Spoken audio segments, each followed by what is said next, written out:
Good afternoon and welcome to another VSA Capital Tech and Transitional Energy podcast with myself, Phil Smith, analyst, and I'd like to welcome aboard this week David Scriven, our Head of Institutional Sales, as Andrew is away travelling on business. So David, good afternoon, and how are you, sir? Good afternoon, sir. I'm very well, but you drafted me in at that crisis moment in markets, but makes it very exciting and very intriguing. Anyways, David, it does indeed, and we'd always welcome your wisdom. So let us know what has been happening in this last week.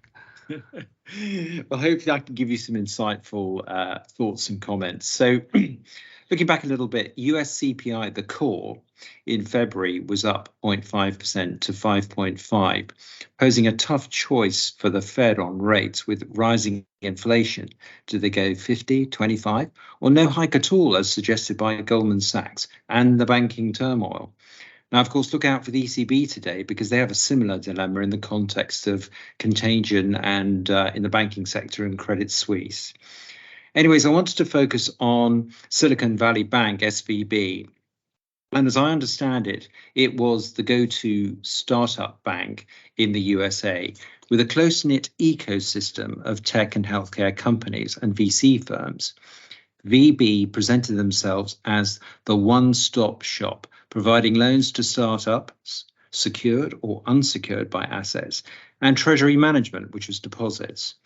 Larger banks were less inclined to offer services to startups due to the risk associated with companies at their stage of development.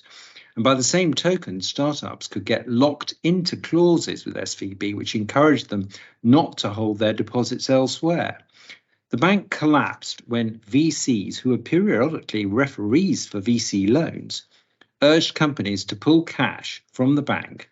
Withdrawal demand grew to 42 billion. That's 25% of their deposits. And an equity financing solution failed, leaving SVB forced to sell US treasuries at a loss. They borrowed short and lent long due to rising interest rates. In my career, I've seen this before with Newport Credit. And the investigators will be looking at why there was no risk manager for most of last year, and whether more stringent rules on capital management should apply to those into the category of 250 billion asset threshold. Notwithstanding this, startups will have a more challenging life ahead with banks that are more risk conscious with startups. Despite regulator intervention to avoid contagion, the market's unease has not been helped by Moody downgrading First Republic credit rating to junk. And Credit Suisse default swaps surged and its price tanked yesterday evening. The market recovered some of its losses into the close on reassuring news of the Swiss regulators signalling support for Credit Suisse. And this morning, as people will have seen, it has been announced that Credit Suisse can borrow up to 45 billion from the Swiss National Bank. So in the US, the VIX was up 2 to 26, and the S&P 500 looks to have support around about 3,800. It currently closed at 3,891. In the UK, post-budget, the UK Debt Management Office said it would need to sell 241 billion of government bonds in 23-24, the highest on record apart from 485 billion sold in 2021. Now, the DMO chief recognises the stress in the bond markets and will set the auction schedule to limit pressure on dealers. So therefore, the plan would be to focus on short-dated gilts, the easiest way to raise large sums. Flipping back to the US and looking at companies and asking Phil's wise counsel, firstly, it's interesting to note, it was no surprise that the key carnage was in the financials, but a number of tech names had a positive day, such as Microsoft, Apple, Nvidia, and Advanced Micro Devices. And Phil, could you comment about Adobe, because they had record Q1 revenues and the stock was up after the close? Yeah, they did indeed, David, and thank you for your wisdom on the markets. Very much appreciated as during the current sort of volatility. I mean, on the tech side, it's really interesting. I mean, the Nasdaq is up 12% year to date. And I was looking at the stocks as well. That's Philadelphia Stock Exchange, and that's up 17%, and that's pretty representative of the big semiconductor players. So, the market's kind of been absorbing what's been happening in tech and in cloud services, and some slowing there, and in kind of computer, compute server spend, consumer electronics. But we're seeing sort of growth elsewhere in industrials, automotive, aerospace, and other areas of the chip market. So there's been quite a strong tech recovery, and one of the plays is Adobe. The ticker is ADBE, and Adobe is one of the top 10 global software companies. And I think all of our listeners will know of Adobe, and they had a quarterly results update. Now their software is used to create, they quote, create, publish, and promote content anywhere. Well, my gosh, documents, websites, videos, any, labeling for products, anything to do with kind of imagery. Adobe is there. That's what its software is using. It's pretty key to businesses. And they said that they achieved quarterly revenue of 4.66 billion. And that was 9% year over year growth. And remember, this is dollars, dollar revenues. There's no kind of, in terms of currency, massive impact, but they were saying it's 13% on a constant currency level. And their diluted earnings per share of $3.8 and first quarter income. Wow, I wish we had companies like this in the UK of $1.6 billion, and they were very positive on their outlook. And the markets took that very well. If terms of quarterly results, we've got more coming over the April period, so we'll be looking out for those, David. Indeed, and furthermore on Adobe, I mean, all their divisions were in revenue terms were sort of all basically up double digit, I think. So really a great result. I wanted to actually move on to the optical conference in the US and just quickly comment on that before I bring us back to home. The optical transport market is expected to grow 3% to 15 billion in 2023, according to Del Oro. Cloud and telecom customers are looking to vendors to embed more optics into their network infrastructure. There were plenty of announcements coming from Ciena and Infinera in optical chips and Broadcom in co-packaged processors. Ciena's wavelength 6 optical chip could help them sustain optical leadership and drive further share gains into the back half of the decade. They dominate market share in data center interconnect wavelength, and definitely, I think, a name to keep an eye on. But we need to come back to home, I think, and if you can give us your wise counsel on Gresham Technologies. Yeah, absolutely. They reported their full year results. The ticker's GHT. Market cap's 132 million. Gresham's software is used by tier 1 financial institutions and manages financial control. Well, very very topical this week, my word.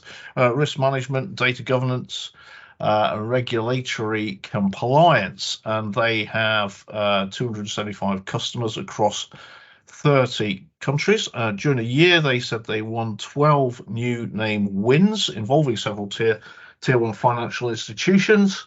And in May, they announced a big contract for their software, their largest ever, in fact. And this is for one of the world's, quote, largest commercial retail banks for £6.3 million over 5 years. So a good contract for them. Just in terms of their overall financial performance, they have had upgrades to forecast during the year, which is a good thing. Revenue was up by 32% to just under 49 million. And their operating profit increased by £3 million to 3.5 million. And I was just looking at the forecasts for the company, and it's forecast to make PBT of this is from Icon data of 7 million for this year and 10 million for next year. So this is analysts' forecast for the company. So some pretty good momentum there for Gresham. It is exposed to banks, financial services, but in the areas of risks. So given what has been happening, it's going to be an area that's going to be in focus, I think. Getting on to something completely different, David, and not one I've looked at regularly, I must admit, but is clearly very, very good in its space, and that is Keyword Studios. Its market cap of £2 billion. Ticker is KWS, and this is all about video gaming. And they're involved in the video gaming sector and in terms of software that manages brand campaign strategies for games, trailers, marketing art, as they say. But also they've got external development services for games developers and publishers, translation services. I mean, again, of course, these games are all international, used around the world. And they said, and I thought this was really interesting, especially given kind of a lot of comments on consumer spend on stuff and on equipment and, just in general in entertainment. But they said that 2022 was an exceptional year.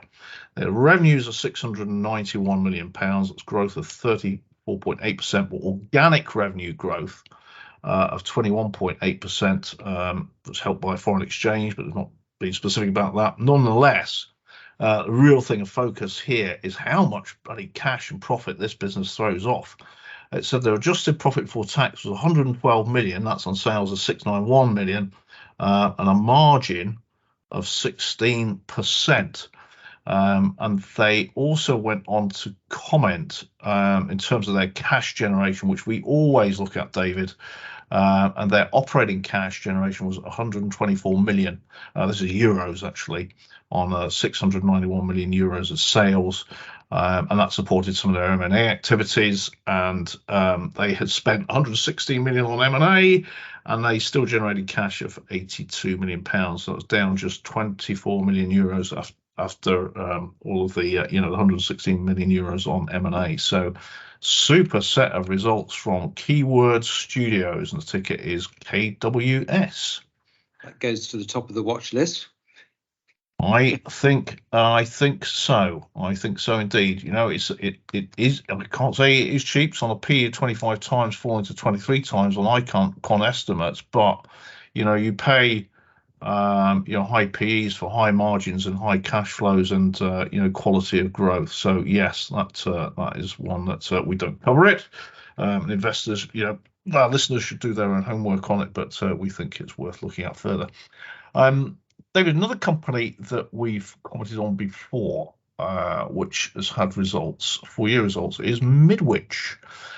Ticker is MIDWM, so 394 million market cap. And Midwich, it's not strictly speaking an IT company, but it's a big IT distributor. So we do look at this one pretty carefully because it kind of reflects trends in terms of what is being bought in terms of IT products. And they're a big distributor of audio-visual projects. So this is things like big displays, projectors, sound systems, lighting systems, comm systems. So the sort of kit that, even in our little offices, Dave, in London, we have plenty of flat screens for video conferences and the sound systems that are associated with that. So these guys distribute that equipment. They work with all of the global kind of major global brands in the space, and they do this internationally. So they had their results, their full year. And they had said that they've seen product shortages easing. Now, bearing in mind, the cost of shipping containers reducing significantly, and they'll be buying a lot of their products will be coming in from big consumer electronics manufacturers in Asia and getting shipped in. They also saw, resumption in live events and hospitality markets. And of course, live events and hospitality use lots of screens and sound systems, but also corporate market spend as well coming back. And that all resulted in revenues up by 41% to 1.2 billion. And of that, there was 21% organic growth because they made an acquisition. Now, remember, this is a distribution business, David, so they make a margin on that kind of, that gross revenue. And they said the gross profits were stable at around 15%. And they generated a profit before tax of just under 25 million, up from just under 19 million last year. So actually, that was a pretty good set of numbers for Midwich, I thought. Don't know if you saw that one, David. I didn't, but thank you for bringing it to my attention. It sounds very interesting. Right, and we are diverse in what we look at. And this, that we have results from a little smaller company. This is called MTI Wireless. The ticker is MWEE. It's 53 million market cap. They had their full year. This is an Israeli-based technology company. It's been listed for quite some time, actually. In fact, I remember covering this quite a few years ago. But they're their full year numbers, and they produce products. Primarily, it's antennas. So this is, it's wireless applications in terms of like microwave access, but also, wireless products for the for military and commercial, as they say, and they produce, I think it's wireless technology, but it's to do with the water industry. I'll have to look a bit more closely at that and what that does. But they're saying during their 4 year period, they saw the revenues were up by 7%, 46.3 million versus 43.2. And their operating profit was increased by 4% to 4.6 million from 4.4 million. Earnings up by 3%. Said that they were seeing things like 5G is driving it. 5G backhaul. So this is from the base stations into the main ground network. They're seeing that as a big driver in the Indian market. Obviously, they are benefiting from defence spending as well. So that was MTI Wireless. And I guess, David, one to finally end on, and this is a company that we saw during the week, and that is Ensilica. I'll just cover that. So Ensilica is a semiconductor design company. The ticker is ENSI, market cap 54 million. And they announced during the week they'd placed £2 million. They raised £2 million at 70 pence. This company IPO'd at 50p, raised 6 million last year. So we met them for the first time. And I've got to say, I was pretty impressed with this one, David, because it's primarily it's an ASIC design house. So it's a silicon chip design house, specializes in application-specific integrated circuits, but it doesn't just design the chips. It actually acts as a fabless semiconductor company in that it designs them, it outsources the manufacturing, and then they're tested, but then it ships them on to customers. So it actually supplies semiconductors. And they'd earlier reported something that Andrew and I discussed in a podcast. They'd had interim results to November, where they'd revenues of 8.6 million, which was up 24% on the prior year, and they had an adjusted EBITDA of 0.7 million versus a loss in the prior year. But this company is interesting because it's exposed to automotive, particularly electric vehicles, in industrial markets, sensors, and healthcare and satellite. And during its last year, during the interim period, it announced, we're always looking for this, wins in new business, and it was across automotive, industrial, and satellite comms, and that included a $30 million contract for a European industrial OEM, and it had 2 contracts with existing European customers, including an automotive one. And then I think subsequent to results, it announced a €5 million contract for satellite terminal for its broadband chip technology. So, yeah, really interesting business, and I'm quite delighted to meet that for the first time. So I was in Ensilica. Yeah, no, I looked at the company prior to you gentlemen going in to see them, and unfortunately I couldn't attend that meeting. But what was your impression of the management team? Well, we met with the chairman, and I was quite impressed because his background is in finance, with an understanding of technology. And I think that with growing any technology, obviously the guys, the board they've got very strong semiconductor backgrounds, but the board is a balance between finance and technology, which is super, because you need the finance guys, they do need to understand the tech, but they also do need to manage all of the, the expenditure as the company grows, because with the technologies like this, you've got, potentially international markets and quite a lot of different markets to chase. So you need to be quite focused in the approach. And it also can take, when you're accelerating a business like this, you need to invest in development, and that needs to be managed as well. So you need quite a keen mix of understanding of technology, obviously, to have a market-leading product, but also know how to sell into the end markets and recognize potential markets. But you do need that balance of financial control in the business as well. And I think they've got a nice mix of that within this business. So yeah, I was quite impressed with the chairman, I must admit. No, that's great. I mean, the other thing that I was looking at, but I'm not sure, so I could be mistaken, but I got the impression that of the business model, consulting and IP and design and supply, the design and supply is now beginning to overtake consulting and IP in terms of revenues. Does this skew margins higher because that business got higher margins, or is it kind of equally balanced? I can't answer that one specifically, David. You got me there, but I think, logically, looking ahead, the more business that they win for the pure fabless semiconductor business, supplying the end chips, the more they win, the more that will drive margins, because ultimately, the design work, consultancy work involves a lot of more manpower or lady power. You pay more for labor, whereas once you're getting supplying of volumes, you see a greater drop through in terms of the profit. So yeah, actually, thinking about it all, yeah, it should expand margins going forward. That's great. There we go. The other company, if you had time, I think, again, I could be mistaken. I think you saw Pulsive, and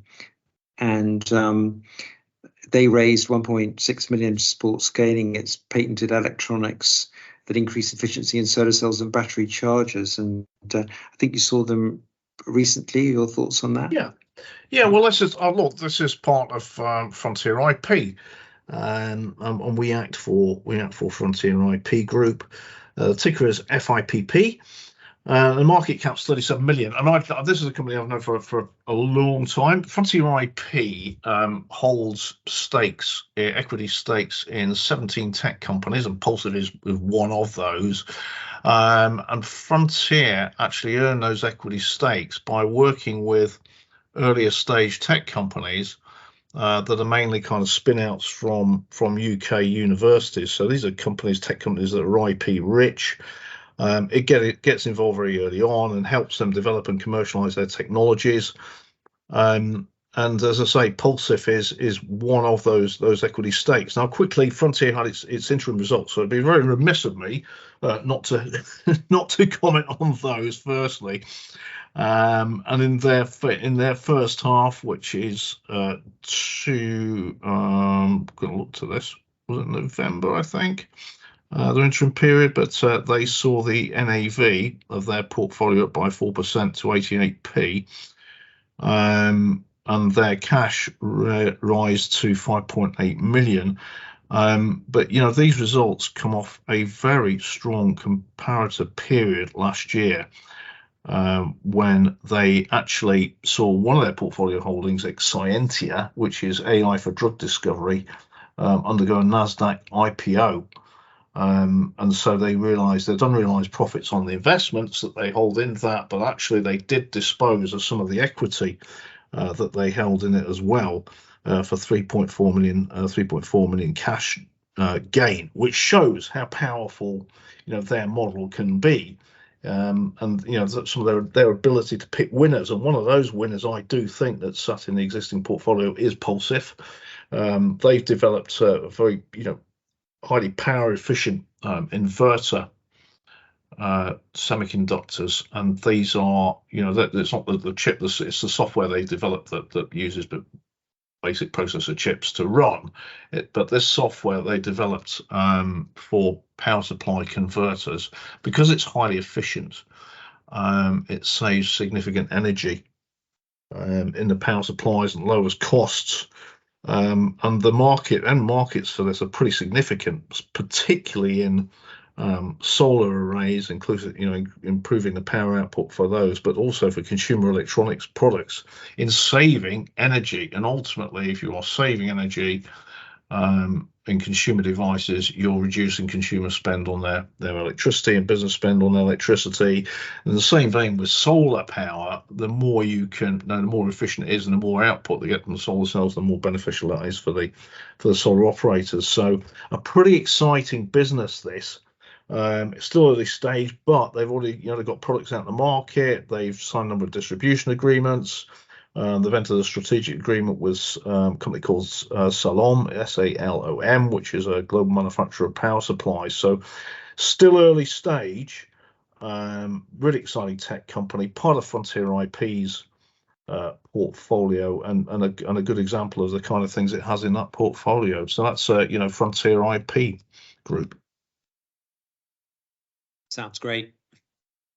So there we are. So David, I've got to say, it has been one of those weeks, especially in terms of the markets. But hopefully we've given our listeners a little bit more background on what's been going on, but particularly in the technology space as well. And those technology markets seem to be doing doing pretty well under all circumstances at the moment. So we'll keep our listeners abreast of that.